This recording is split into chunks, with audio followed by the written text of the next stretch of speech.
4절, 에베소 6장 4절 한 말씀만 우리 같이 읽겠습니다.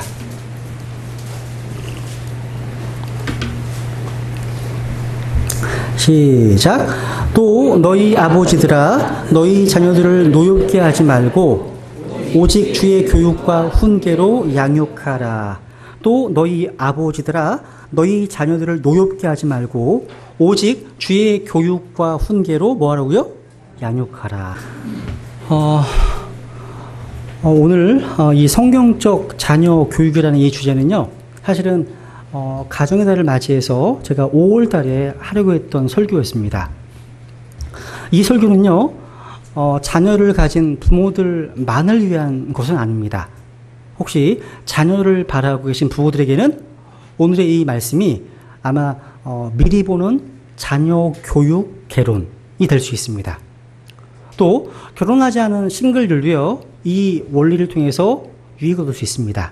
왜냐하면 자녀가 있는 사람들을 돕거나 다른 사람들의 아이들을 돌볼 기회가 생길 것이기 때문입니다.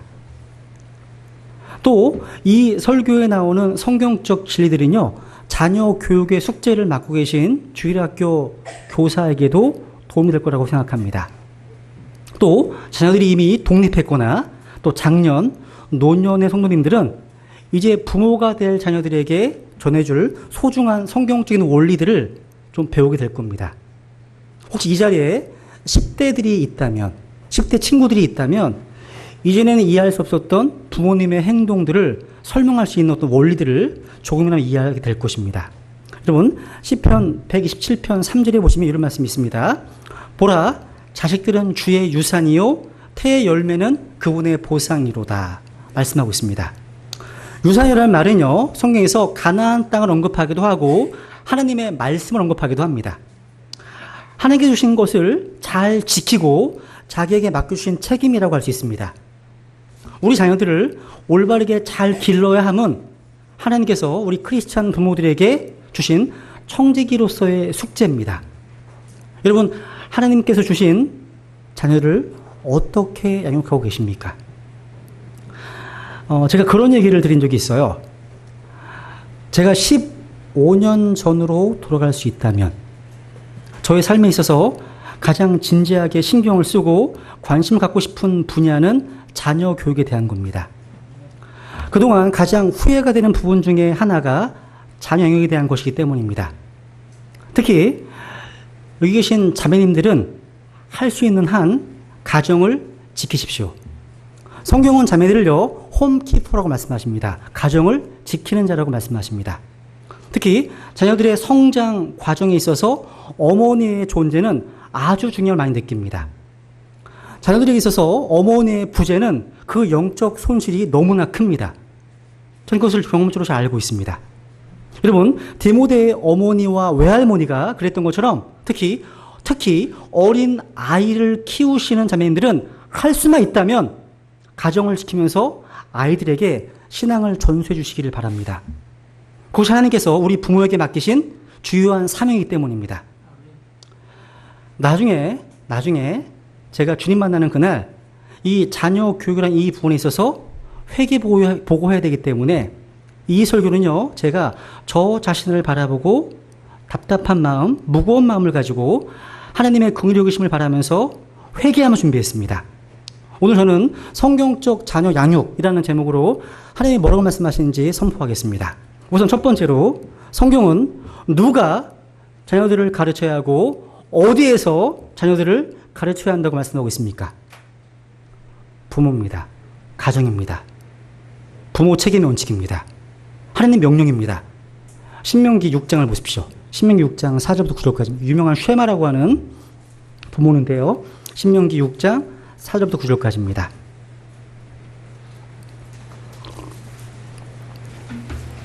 우리 같이 읽어볼게요. 천천히. 신명기 6장 4절 9절입니다. 시작. 오 이스라엘아 들으라. 주 우리 하나님은 한 주시니 너는 내 마음을 다하고 혼을 다하고 힘을 다하여 주 내 하나님을 사랑하라. 이날 내가 내게 명령하는 이 말씀들을 내 마음속에 두고 너는 그것들을 내 자녀들에게 부지런히 가르치며 내가 내 집에 앉을 때이든지 길을 걸을 때이든지 누울 때이든지 일어날 때이든지 그것들을 말할 것이며 너는 또 그것들을 내 손에 메어 표적으로 삼고 내 눈 사이에 두어 이마에 표로 삼으며 또 내 집의 기둥과 내 문에 기록할지니라. 결론부터 말씀드리면 성경은요, 부모가 가정에서 자녀들을 교육시켜야 한다고 명령하십니다.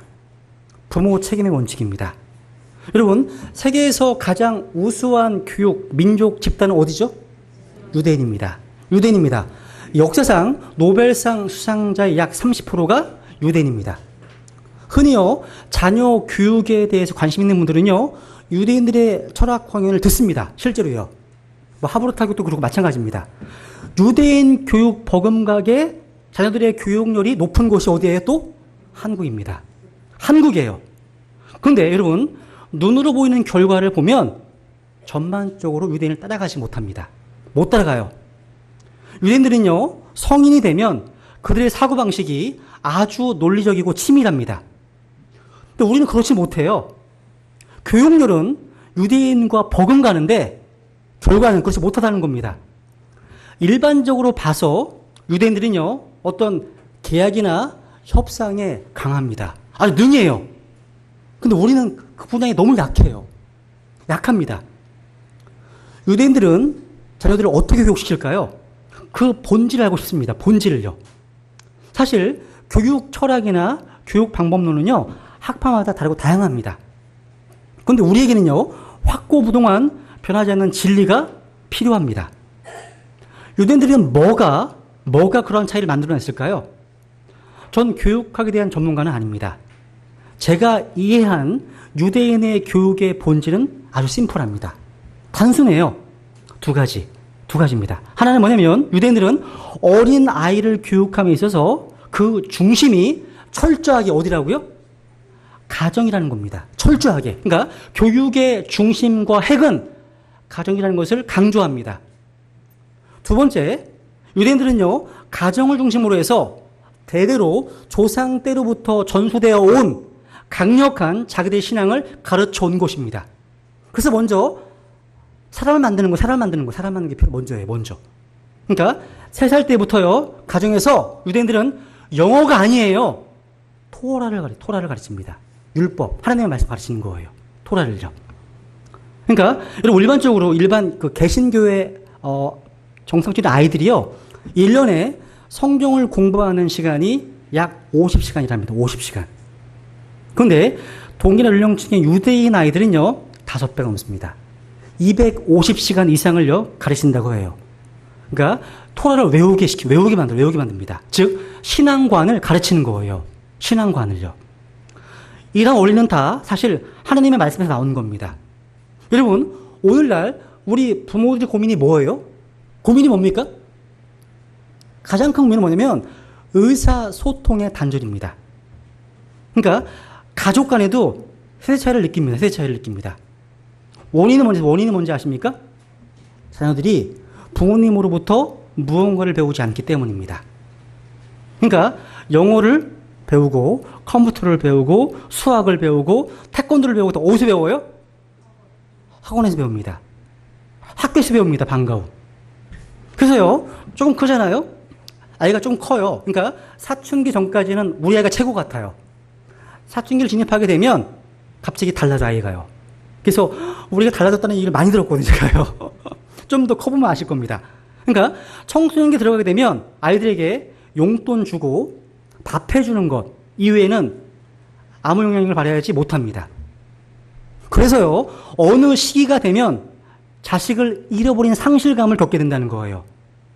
그런데 우리가 기억해야 할 사실은 부모 세대로부터 무엇인가를 배우지 못하고 자라는 아이들은 이미 몸뚱아리만 자식이고 그 속사람은 내 자식이 아닌 겁니다. 사실입니다. 마찬가지 여러분. 우리 성경신자들이요, 거리에 나가서 복음을 전하고 진리를 전하는 것만큼 그 이상으로 중요한 것은 가정에서 우리가 믿고 있는 것들을 다음 세대의 진리를 전하는 겁니다. 유대인들의 교육 철학은 하나님의 말씀에 나온 겁니다. 이 말씀들을 내 마음속에 두고 내 자녀들에게 부지런히 가르치며 그 말씀들을 기록할지니라. 마음속에 두고 부지런히 가르치고 집에 기둥 가문에 기록하라. 그러니까 하나님의 말씀을 기록하고 새겨놓고 적어 놓으라는 겁니다. 이 말씀이 유대인 교육 철학의 기본입니다. 교육의 중심이 어디예요? 가정입니다. 가정입니다. 요엘서 1장을 보겠습니다. 요엘서 1장 3절.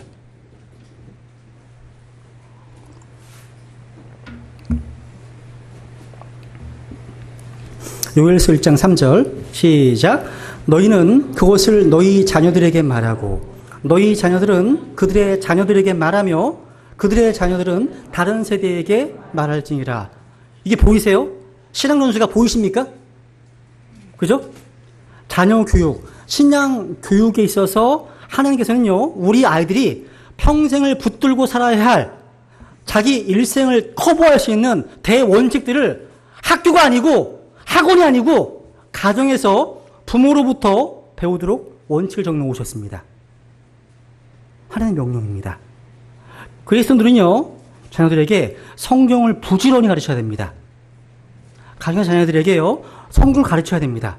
다음 세대에 예수 그리스도를 가르쳐야 됩니다. 그러면 어떠한 결과를 낳는지 아십니까? 가르치면요, 세대 차이가 존재하지 않습니다. 유대인들은 세대 차이가 없어요. 그런 말이 없어요. 그런데 신앙의 전수가 없는 교육은요, 의사소통의 단절을 가져오게 됩니다. 그러니까 부모를 통해서 진리를 배우지 못하는 아이들은 커뮤니케이션의 단절을 초래합니다. 여러분, 마귀가 하는 일은 뭐냐면 성도와 성도 간의 의사소통을 단절시키는 겁니다. 마찬가지입니다. 마귀가 하는 일은 부모와 자녀들 간의 커뮤니케이션을 단절시키는 것입니다. 이 마귀가 하는 일입니다. 여러분, 교육은요, 두 가지로 이해할 수 있어요. 하나는 변하지 않는 가치를 가르쳐야 됩니다. 또 하나는 변하는 가치를 가르쳐야 됩니다. 여러분, 하드웨어가 잘 정립이 되어야지 소프트웨어나 프로그램을 깔 수가 있잖아요. 잘 작동하잖아요. 하나님께서는요, 이 성경에서 변하지 않는 가치, 시간이 흘러도 세대가 흘러도 변하지 않는 그 진리를 교육시키고 가르칠 책임을 부모에게 주셨습니다. 오늘날 머리는 똑똑한데 육신의 욕망에 이끌려서 짐승처럼 사는 사람들이 많이 있습니다. 여러분, 못 배운 사람은 순진합니다. 순박합니다. 검찰에서요, 어떤 죄인 목록을 정할 때 그 분야의 전문가가 1순위예요, 항상. 탈세 전문가, 법으로 알아 탈세를 하지. 아는 사람이 더 탈세를 하는 거예요, 아는 사람이요. 우리가요, 영어와 수학과 피아노와 태권도 이런 것들을 가르치는 것만을, 그런 것만을 교육이라고 생각한다면 이거 심각한 문제입니다. 만약에 그런 것들만을 가르치는 것이 교육이라고 한다면 돈을 벌어서 학원에 보내고 유학 보내는 것으로 내 책임을 다한 거야, 이렇게 이해할 수 있습니다. 하지만 그렇지 않습니다. 여러분, 내가 믿고 있는 진리가 나의 온 삶을 주장하고 있다면 복음을 믿고 우리 구주 예수 그리스도를 사랑하도록 가르쳐야 됩니다. 우리 아이들이 정직하고 신실하게 살아가도록 가르쳐야 됩니다. 이 교회를 사랑하도록 가르쳐야 됩니다. 자녀들에게요. 그래서 유대인의 교육처럼 다른 게 아닙니다. 이 말씀대로 한 것입니다. 그러니까 내가 믿고 있는 바를 다음 세대에 전수한 겁니다. 여러분 생각해 보세요. 전 세계에요, 디아스포라로 2000년 동안 세계 곳곳에서 흩어져 살았던 유대인들은요, 세계 곳곳에 돌아온 이후에 자기의 종교와 나라와 언어를 잃어버리지 않았습니다. 잃어버리지 않았습니다. 우리나라는요, 36년 일제 치하에 있었을 때요, 국권 주자 흔들렸습니다. 이름도 바뀌었어요, 다요. 2000년 동안 유대인들은 다 행복했습니다. 그 원리가 뭔지 아시겠습니까? 놀라운 일입니다, 이건요. 사고방식도 다르고, 문화도 다르고, 말도 다르고, 생각도 다른 수많은 나라들 속에서 살았지만, 유대인들은요, 자신의 독특한 문화와 언어와 종교와 지혜를 간직하고 유지할 수 있었습니다. 그것은 성경의 권고에 따라서 그들이 다음 세대에 자신의 신앙을 전수하는 데 심혈을 기울였기 때문입니다. 여러분, 자녀 교육의 중심지 어디라고요? 가정입니다. 교회가 아닙니다. 교회는 보조적인 수단일 뿐이라는 사실이에요. 우리 하나님께서는요, 모든 교육의 중심으로 진리를 가르치고 전수할 수 있는 곳으로 가정을 만드셨습니다. 이사야서 38장 19절. 이게 얼마나 중요한지 아십니까? 한번 주목해 보세요. 이사야서 38장 19절.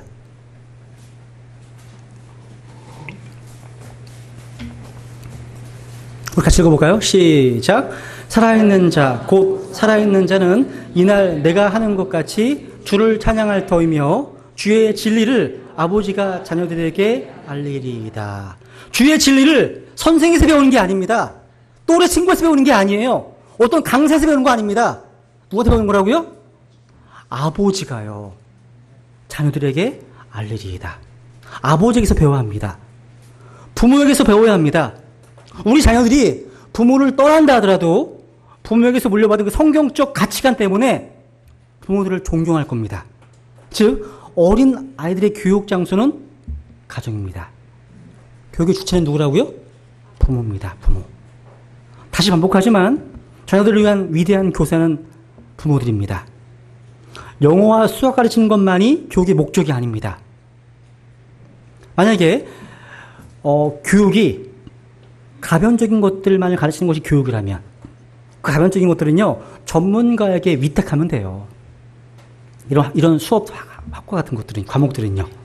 근데 우리 주님은요, 부모가 다음 세대들에게 변하지 않는 진리를 전수해야 한다고 말씀하고 있습니다. 여러분, 사실 교육과 관련해서요, 얼마 전부터 사회 문제가 되고 있는 것 중에 한 가지가 우리나라에 일어나고 있는 것이 기러기 가족. 들어보셨습니까? 기러기 가족? 들어보셨죠? 이런 말이 있습니다. 그러니까 자녀를 너무 어린 시기에 조기 유학을 보냅니다. 그래서 엄마는 같이 가서 밥을 해줍니다. 미국에서 생활하고 아빠는 돈을 벌기 위해서 한국에서 일하는 겁니다.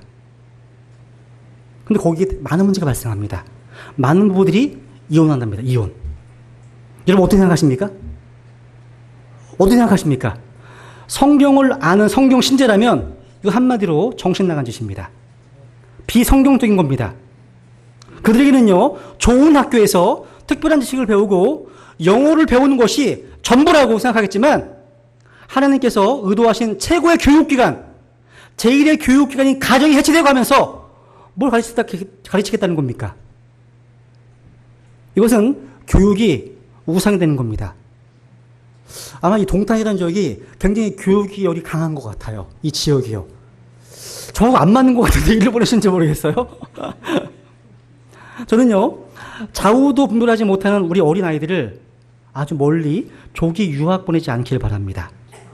아이들이 커서 성인이 되기까지는 가정에서 부모에게서 더 많은 것들을 우리 침례교도의 신앙과 유산을 배우기를 원한다는 겁니다.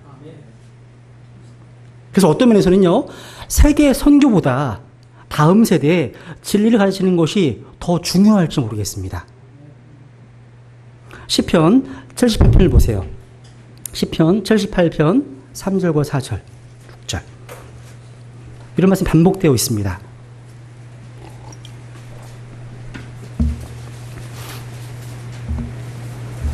시편 78편 3절과 4절 같이 읽어보죠. 시작. 그것들은 우리가 들어서 아는 바요, 우리 조상들이 우리에게 말해준 바라. 우리가 그것들을 그들의 자손들에게 숨기지 아니하고 주를 찬양함과 그분의 능력과 그분께서 행하신 놀라운 일들을 다가올 세대에게 보이리로다. 보세요. 우리가 하나님의 말씀을 자녀들에게 전해주지 않고 보여주고 있지 않다면 그것은 엄청난 직무유기입니다. 저 얘기가 아니에요. 그리고 이 다가올 수도 어때요? 자기 자손들에게 계속 반복되죠. 점점 1세대, 2세대, 3세대 반복되고 있잖아요. 그죠? 그러니까 신앙의 전수를 가르치는 겁니다. 부모가 깨달은 진리를 가르치고 어른들이 받은 은혜를 가르치고 새롭게 체험한 하나님의 선하심을 가르치는 것. 이것이요, 나중에 우리 아이들이 평생을 두고 살아가야 할 하나님의 원리라는 겁니다. 이 모든 진리를 저는 우리 부모님으로도 배웠습니다. 이렇게 간증한다면 이게 얼마나 고귀한 유산이 되겠습니까? 여러분, 에베소 교회의 목사였던 디모데는요, 아버지가 그리스 사람이었습니다. 유대인이 아니었습니다. 그가 신앙이 있는지 성경에 안 나와요. 근데 디모데 3장에 보시면 이렇게 얘기하고 있습니다. 3장 14, 15절. 시작.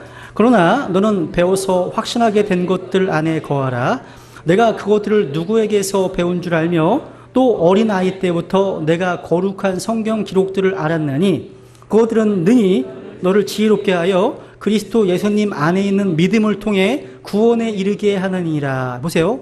너는 디모데입니다. 바울이 디모데에게 쓴 서신이죠. 너는 네가 어린아이 때부터 내가 거룩한 성경을 알았다고 되어 있죠. 어린아이 때부터입니다. 어린아이 때부터. 근데 디모데는 어린아이 때부터 진리를 어디서 배웠습니까? 학원입니까? 학교입니까? 아니에요. 아래 보세요. 디모데 1장 5절. 시작. 내가 내 속에 있는 꾸밈없는 믿음을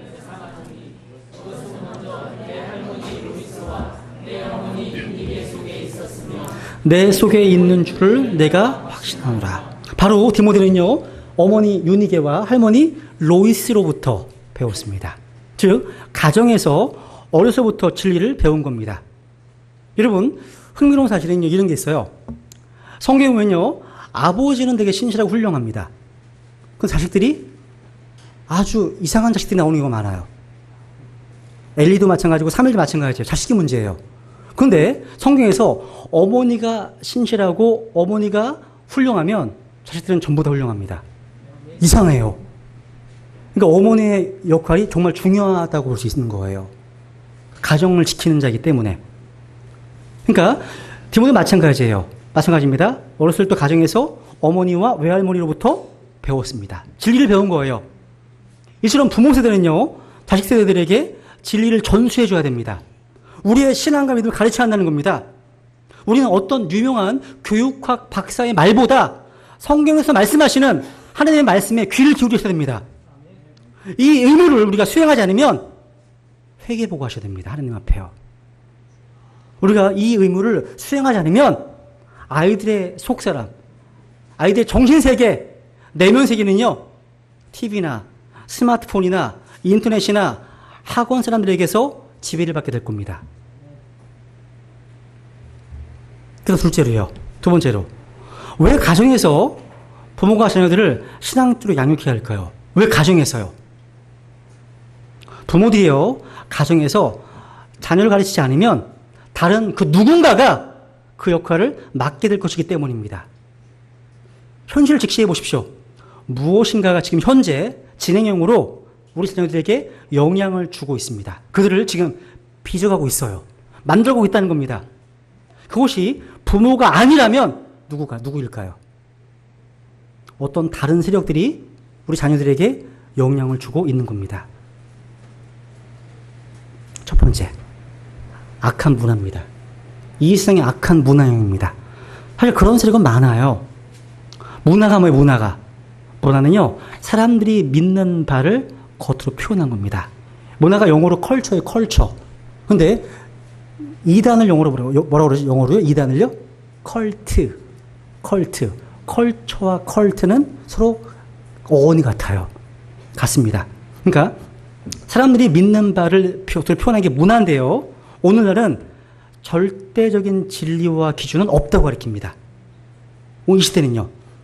다시 말해서 음악이나 미술이나 책이나 잡지나 영화나 아니면 TV, 연극, 모든 것이 다 문화 요소들입니다. 근데 21세기 문화는요, 지금의 부모 세대들이 자라났던 옛 시대와 너무 달라요. 여러분, 옛날 것처럼 생각하시면 안 됩니다. 우리 옛날에는 아들이 안 먹혀요. 이해를 못 합니다, 이해를요. 지금은 점점 유해성과 해악성을 더해가고 있습니다. 예를 들어 보겠습니다. 여러분, 1999년, 꽤 됐습니다. 12월. 우리나라 교육부가 동성애자 인권연대 민원을 수용해서요, 동성애는 에이즈를 초래하는 문란한 성관계라는 내용을 윤리교과서에서 삭제하겠다고 발표했습니다. 이후 학교에서는요, 동성애가 에이즈의 주요 원인이라는 사실을 가르치지 않게 되었습니다. 2000년도에요, 연예인 HC, 얘기하면 안 되죠. HC가요, 커밍아웃 하면서부터 동성애를 인정하고 선전한 일이 급속히 확산되기 시작했습니다. 그 결과 2000년부터요, 청소년 에이즈 환자가 급속히 늘어나고 있는 추세입니다. 근데 여러분, 요즘 언론에서 동성애 해악성 안 나오죠? 이유를 알았습니다. 제가 최근에 그 어떤 세계관 책을 읽다가요, 충격을 받았어요. 뭐냐면 2004년입니다. 우리나라 국가인권위원회의 권고로요, 청소년 유해 매체물 목록에서 동성애 표현 매체물이 제외됐습니다. 이후에 청소년들은요, 동성애가 표현된 드라마나 영화를 쉽게 접할 수 있게 되었습니다. 또 동성애자 커뮤니티 사이트가 활성화되면서요, 청소년들도 인터넷 채팅을 통해서 동성애 정보를 쉽게 얻고 있습니다. 그 결과 성인 동성애자들이요, 커뮤니티를 통해서 만난 남학생들에게 3만 원, 4만 원의 비용으로 성매매를 하고 있습니다. 지금 현재 일어나고 있습니다.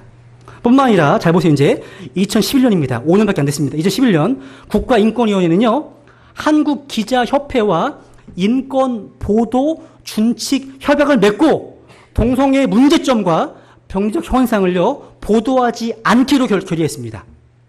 이 보도준칙을 근거로 해서 동성애와 에이즈의 어떤 관련성을 보도하거나 동성애 의료 문제점을 지적하는 기사를 쓰지 않기로, 이것은 이런 기사들은 반인권적 기사라는 낙인을 찍고 보도하지 못하도록 막고 있습니다. 그게 안 나오는 거예요, 지금요.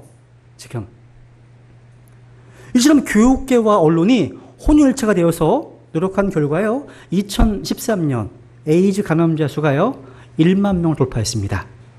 우리나라가 공식적으로 에이즈 확산 위험 국가 대열에 합류하는 지경에까지 이르게 되었습니다. 현재입니다. 심지어 근래에는요, 이 동성애가 정상적인 성적 취향이고 동성애를 비판하는 것은 동성애자들의 인권을 침해하는 차별적 행위라고 교육시킵니다. 그래서 학생들에게요, 동성애자 사이트를 방문해보라고 과제를 내주기도 합니다. 여러분, 한때 침대는 과학입니다, 이런 광고 문구가 유행했던 적이 있습니다. 여러분, 당시 많은 학생들이요, 학교 시험 답안지에 침대가 무엇이 썼더니요, 침대를 가구가 아닌 과학이라고 표기하는 아주 웃지 못할 해프닝도 벌어지기도 했습니다. 여러분, 광고문 하나가요, 사물의 정의를 뒤바꿀 정도니까 이 악한 미디어의 영향력이 얼마나 막강한지 알 수 있습니다. 감수성이 예민한 청소년들에게는 더더욱 그러합니다. 여러분, 청소년 시절에 무엇을 듣고 무엇을 보느냐, 그에 따라서 인생이 달라질 수 있습니다. 그래서 어른은 청소년들에게요, 옳은 것을 가르치고 아름다운 것을 보여줄 책무가 있습니다. 그런데 그와 같은 책임을 맡은 어른이 오히려 틀린 것을 옳은 것이라고 가르치고 있고 음란한 것을 사랑으로 둔갑시켜주고 있으니까 통하지 않을 수 없습니다. 오늘날 모든 도덕적 기준은요, 개인의 선호도에 따라 정해진다고 하는 도덕적 상대주의, 또 모든 문화는 도덕적으로 동등하다라고 하는 문화다원주의가 우리 사회의 교육과 대중문화와 법에 녹아 들어가고 있습니다. 그러면서 이 세대는 진리를 잃어버리게 되었습니다. 그래서 성경의 이사야서 9장인가에 보시면 진리가 땅에 쓰러졌다고 되어 있지 않습니까? 지금이요. 지금은 진리와 비진리의 경계선이 허물어져 버린 거예요. 그러니까 옳고 그름의 기준이 없어요. 선과 악의 기준이 사라졌다는 겁니다. 이것이 바로 우리가 살고 있는 이 시대의 문화사조입니다. 우리가 이런 문화의 악한 측면들을 마치 악당들이 집에 침입하듯이 우리의 정신과 내면 세계에 침투하는 것을 이해한다면 우리 자녀들이 보는 것, 듣는 것, 이런 거에 보다 주의를 기울여야 할 것입니다. 그 슬프게도 많은 부모들이 이러한 악한 영향력들에 대해서 인식을 잘 못해요. 너무 다르기 때문에 세대가요, 지금. 또 빨리 변하니까요. 무방비 상태입니다. 무방비 상태. 그래서 제가 그런 얘기 드렸잖아요. 마치 지금 자녀 교육을 이 시대에 하는 것은 지금 아이들에게 악한 문화의 비가 쏟아지고 있어요. 폭우가 쏟아지고 있는데 우리는 아이들에게요, 찢어진 우산을 들어두고 써 있는 거예요. 찢어진 우산을.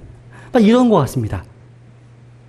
두 번째, 가정에서 부모가 하지 않으면 자녀들에게 영향을 끼치는 두 번째 세력은 누구예요?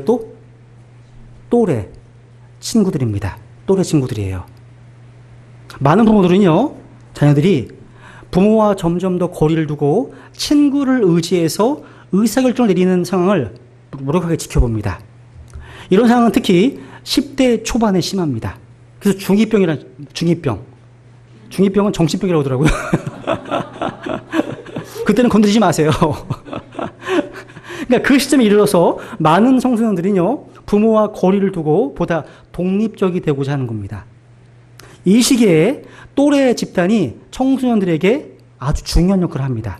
술 문제, 담배 문제, 성에 대한 문제, 다 부모가 아닌 또래의 압력을 강하게 받는 것으로 밝혀지고 있습니다.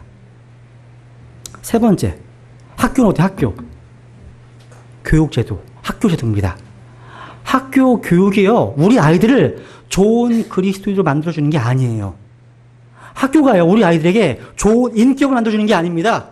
성경적 세계관을 가르치는 것이 아닙니다. 심어주는 게 아닙니다. 그걸 기대하고 있다면 그건 무리입니다.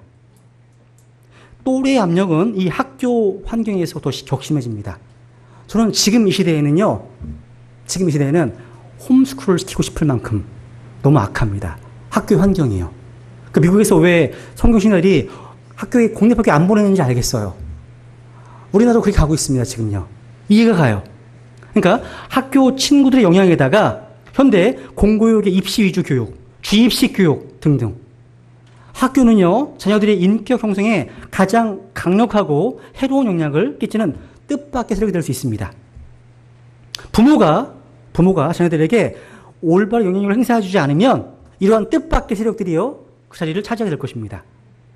성경에서 명령하시는 대로 부모가 다음 세대 자녀들에게 진리를 전수해주지 않는다면 자녀들은요, 이 세상의 철학, 또 진화론적 인본주의, 황금만능주의, 쾌락주의의 사조 속에서 방황하게 될 것입니다. 얼짱, 몸짱 등 외모 지상주의가 판을 치고 내면의 아름다움을 경치하는 시대, 또 절대 진리와 절대 윤리가 없다고 외치는 포스트 모더니즘 시대, 또 상황에 따라 변해가는 가치관, 도덕관을 바라며 방황하게 될 것입니다. 결국 하나님을 떠나게 될 것입니다. 우리는 지금 아이들을 세상에 빼앗기고 있습니다. 빼앗기고 있습니다. 그래서요, 이 말씀이 마음에 와닿아요. 저는요, 이 말씀이요. 같이 읽을까요? 예수님께서 하신 말씀입니다. 누가복음 23장 28절입니다. 시작. 그러나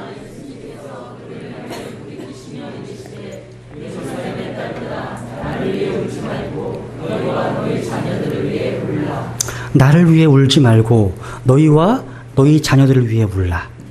예수 그리스도를 거부한 이스라엘 백성들에게 임할 심판과 진노로 인해서 너희와 너희 자녀들을 위해서 뭐 하라고요?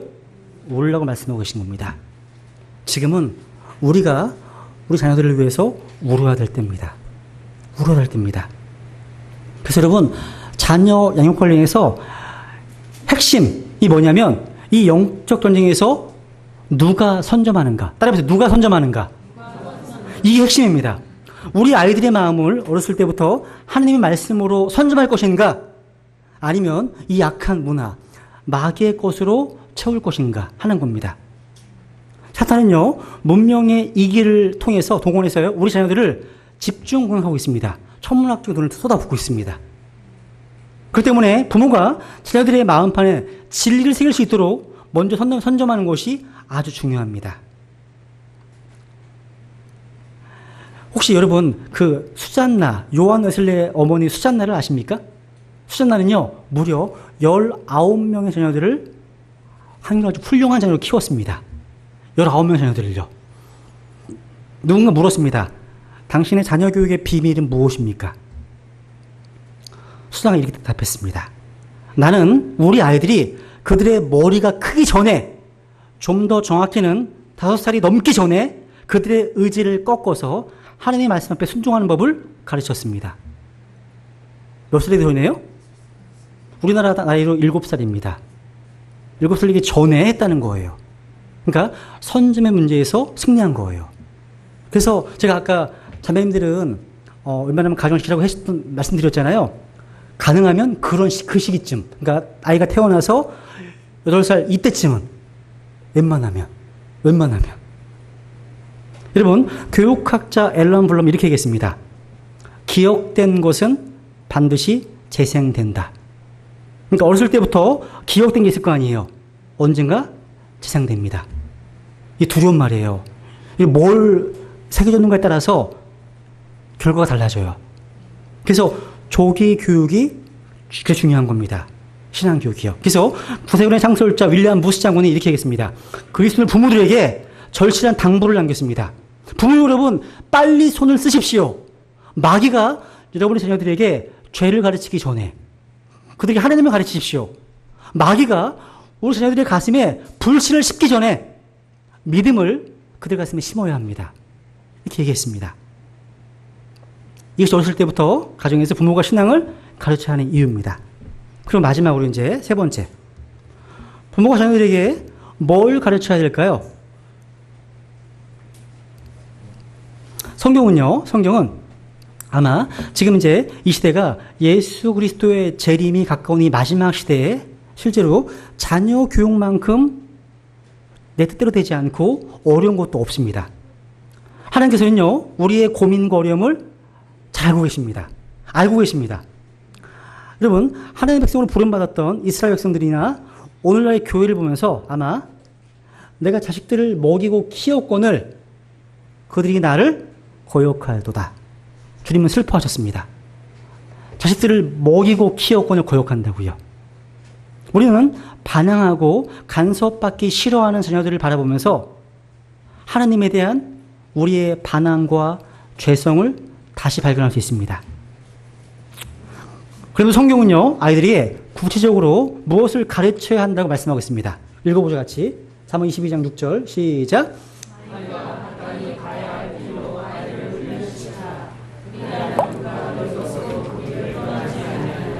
train up. 아이가 마땅히 가야 할 길로 아이를 훈련시키라. 명령입니다.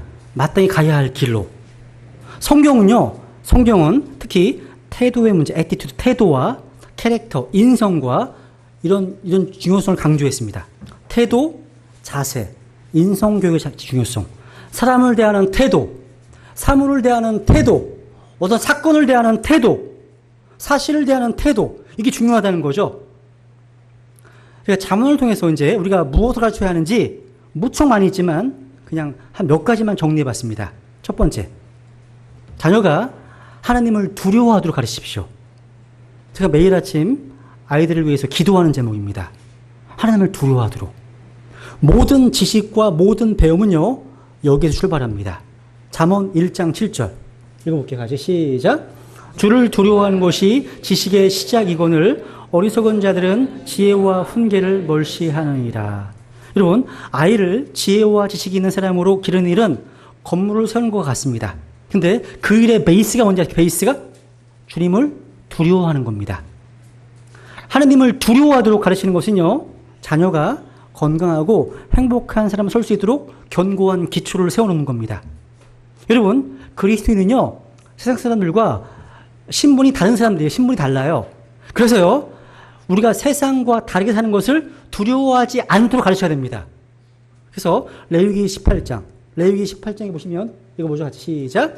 너희는 전에 이집트 땅의 행위들을 따라 행하지 말며 내가 너희를 데려가는 곳, 즉 가나안 땅의 행위들을 따라 행하지 말고 또 그들의 규례대로 걷지 말며 너희는 내 판단의 법도를 행하고 내 규례를 지켜 그 안에서 걸으라. 나는 주 너희 하나님이니라. 그러니까 하나님은요, 우리 자녀들이, 하나님의 백성들이요, 세상과 다르게 살기를 원하십니다. 이게 크리스천 디퍼런스입니다. 그러니까 세상과 다르게 사는 것을 두려워하지 말아야 됩니다. 우리가 두려워해야 될 유일한 분은 누구십니까? 주 하나님이십니다. 두 번째, 자녀에게요, 권위에 복종하는 순종의 중요성을 가르치십시오. 잠언 1장 8절. 내 아들아, 내 아버지의 훈계를 듣고 내 어머니의 법을 버리지 말라. 자녀가요, 나이가 들어갈수록 순종하는 법을 가르치기가 더욱 어려워집니다. 어려워져요. 순종의 교훈은요, 자녀가 어릴 때 뿌려야 됩니다. 시간이 흐르면 흐를수록 더 어려워져요. 그래서 어렸을 때부터요, 권위에 순종하도록 가르치십시오. 부모에게 바른 태도를 갖도록 어려서부터 교육하십시오. 레위기 20장 9절 보세요. 읽어보세요. 시작. 자기 아버지나 어머니를 저주하는 자는 다 반드시 죽일지니 그가 자기 아버지나 어머니를 저주하였은즉 그의 피가 그에게 돌아가리라. 주님은요, 구약시대에 부모를 저주하면요, 돌로 쳐 죽였습니다. 잠언 30장 17절. 시작. 자기 아버지를 조롱하며 자기 어머니에게 순종하기를 싫어하는 눈은 골짜기에 까마귀들이 쪼아내고 독수리 새끼들이 먹으리라. 하나님의 말씀입니다. 부모의 권위에, 또 주일학교 교사, 또 학교 선생님, 이런 어른 등의 권위에 지속적으로 순종하지 않는 아이가 있다면 그 아이가 나중에 하나님의 권위에 순종하겠습니까? 그 어리석은 생각이죠. 아닙니다. 이 순종에는요, 상식적인 것도 포함됩니다. 공중도덕에 순종하도록 가르치십시오. 공중도덕. 그리고 다른 사람에게 피해를 주는 행동을 부끄럽게 생각하는 사람을 가르치십시오. 잘못했으면 어떻게 해야 돼요? 미안해야 할 줄 아는 사람으로. 길거리에 함부로 휴지 버리지 않도록 가르치십시오. 그리고 함께 사용한 장소는 함께 청소하도록 가르치십시오. 여러 사람이 함께 있는 자리에서 예의를 지키도록 가르치십시오. 또 법을 어기는 일이 없도록 가르치십시오. 성실성, 정직성, 근면성 이런 걸 가르쳐야 된다는 겁니다. 세 번째. 악하고 음란한 세상에서 뭘 가르치라는 거예요? 순결, purity, 순결입니다. 순결은 하나님의 명령입니다. 이것도요. 그래서 읽어볼까요? 11장 2절 시작. 내가 하나님께 속한 질투로 너희에 대하여 질투하노니 이는 내가 너희를 순결한 한 처녀로 그리스도께 드리기 위해 한 남편에게 너희를 정혼시켰기 때문이라. 순결. 또 그분 안에서 이 숨을 가진 자마다 그분께서 순결하신 것 같이 자기를 순결하게 하느니라. 순결. 여러분, 성경은 우리에게 오래 참으라고 하고 있고 세상은 자기 욕망에 충실하라고 가르칩니다. 충실하라고요. 자기 욕구에 충실하라고 가르치는 거예요. 여러분, 성을 탐닉하고 살아온 것을 후회한다는 말은 많이 들어서도요, 절제하고 지키다가 후회했다는 말은 들어본 적이 없습니다. 세상에 다 하는데 그걸 왜 안 해? 조롱받는다면 나는 남들처럼 살지 않을 거야. 이것이 그리스도인이거든. 이렇게 당당하게 가르치라고 가르치십시오. 당당하게. 여러분, 사회에 만연된 폭력, 성적 부도덕으로부터 우리 자녀들의 귀와 눈과 마음을 보호하기 위해서 부모가 어떤 필터링, 여과기가 되어야 됩니다. 그래서 우리 아이들의 스마트폰이나 미디어 사용 문제에 대해서 자녀들에게 어떤 한계를 정해 주어야 됩니다. 아이가 TV나 스마트폰을 보고 음악을 듣고 영상을 시청하는 데 쓰는 시간에 어떤 제한이 있어야 되고 내용에 대해서도 안전장치가 있어야 됩니다. 자녀를 아끼고 자녀에게 순결을 가르치기 원하는 부모라면 어떤 방법을 찾기 마련이라는 겁니다. 이와 더불어서요, 남녀의 구별을 가르치십시오. 남녀의 구별. 성경에는요, 욥기 38장에 보시면 너는 남자답게 이런 말씀하시고 남자답게. 성경에는 남자답고 여자다우라고 말씀하시는 겁니다. 남자 같은 여자 같은 남자, 이건 비성경적인 겁니다. 남자는 남자다워야 합니다. 여자는 여자다워야 됩니다. 그래서 저는 머리카락 할 때 항상 남자에게 깎습니다. 조금 남자다우려고요. 여자가 깎으면 부담스러울 때가 있어서 남자한테 깎거든요. 우리의 말투, 우리의 복장, 남자는 어떻게 된다고요? 남자다우셔야 됩니다. 여자는요, 다 돼요. 그래서 여자가 머리를 빡빡 밀고 왔어. 이건 어울리지 않습니다. 하나님의 창조 질서에 어울리지 않습니다. 하나님은 우리의 옷차림도 되게 중요하게 보십니다. 남녀의 역할도 다른 거예요. 역할이 다릅니다. 중요합니다.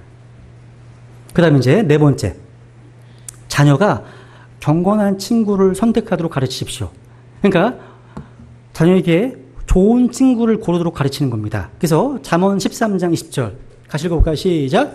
지혜로운 자들과 함께 걷는 자는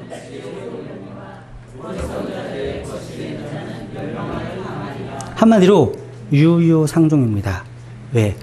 영향을 받을 수밖에 없기 때문에 좋은 친구를 사귀라고 가르쳐야 됩니다. 좋은 친구. 가장 좋은 곳은 하나님을 사랑하는 친구겠죠. 가장 좋은 친구가요. 마지막 다섯 번째.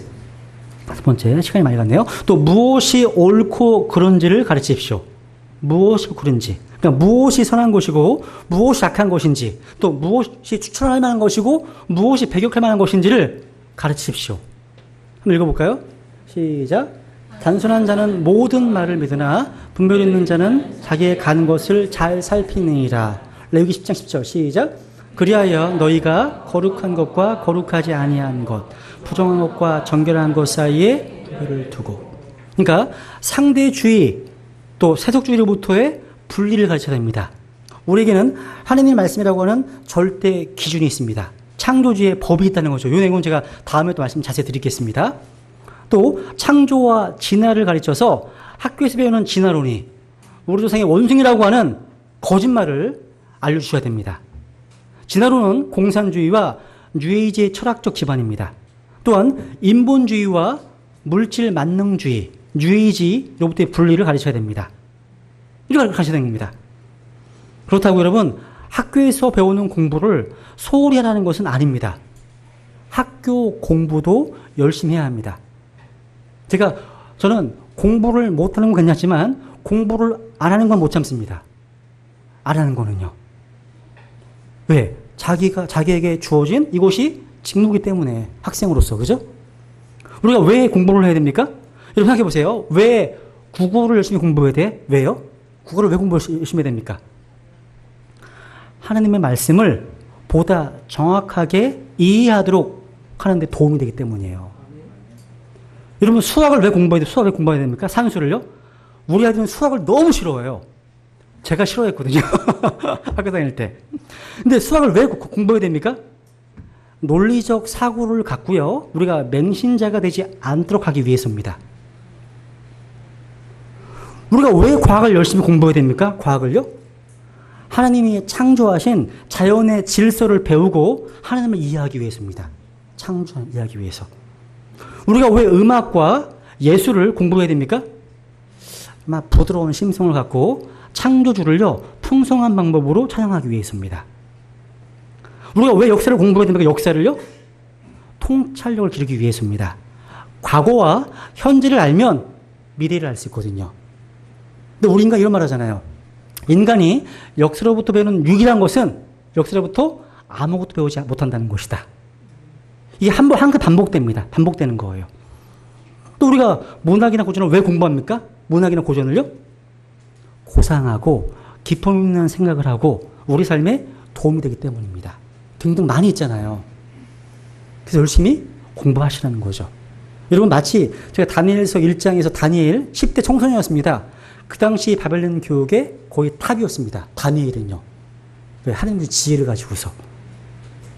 여기 우리 10대 친구들이 있으면 우리가 공부할 때도 하나님께 지혜를 구하는 가운데 주님의 영광을 위해서 공부를 하십시오. 결론을 뵙겠습니다. 오늘 지금까지 성경적 자녀 양육을 살펴봤습니다.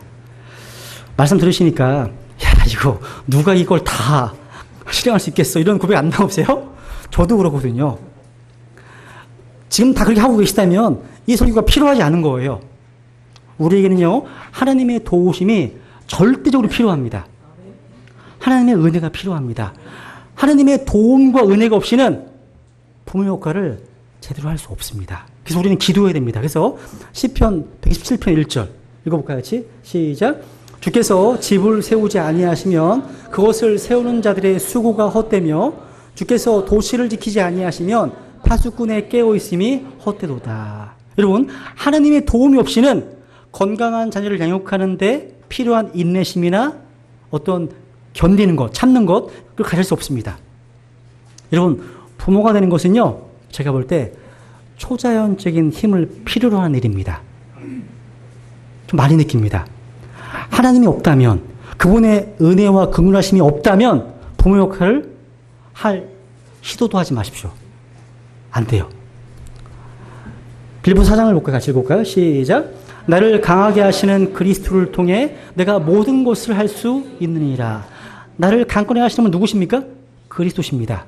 그 모든 것 안에 뭐가 있냐면 부모 역할이 포함되는 거예요. 부모 역할이. 그리고 우리 아이들의 매일매일의 삶 속에서도 도움이 되어주길 기도할 뿐입니다. 여러분 아까 처음 읽었던 에베소서 6장 4절. 다시 보세요. 시작. 또 너희 아버지들아 너희 자녀들을 노엽게 하지 말고 오직 주의 교육과 훈계로 양육하라. 이 말씀 앞에 전제가 있어요. 전제가요. 자녀 양육을 포함한 맥락 가운데 에베소장 8절 말씀이 있습니다. 읽어보죠. 시작. 술 취하지 말라. 거기에는 과도함이 있나니 오직 성령으로 충만하라. 아멘. 여러분, 성령 충만이 무엇입니까? 성령의 지배를 받는 거예요. 주님의 지배를 받는다는 말입니다. 주님의 지배를 받으면 우리에게서 주님이 나타납니다. 그리고 주님 보여줄 수가 있습니다. 성령 충만한 부모는요, 자녀들이 끊임없이 주님을 향할 수 있도록 도울 수 있습니다. 성경적 자녀 양육이 어떻게 가능할 수 있다고요? 성령이 충만해야만 가능할 수 있습니다. 우리가 성령 충만한 가운데 있을 때 하나님의 말씀을 통해서요, 자녀를 바르게 양육할 수 있습니다. 성령의 지배를 받게 되면 자신을 억제할 수 있습니다. 자신을요. 냉정하게 자녀를 가르칠 수 있다는 겁니다. 그러면 우리는 자녀를 향해서 분노할 필요가 없어집니다. 네, 기도하겠습니다.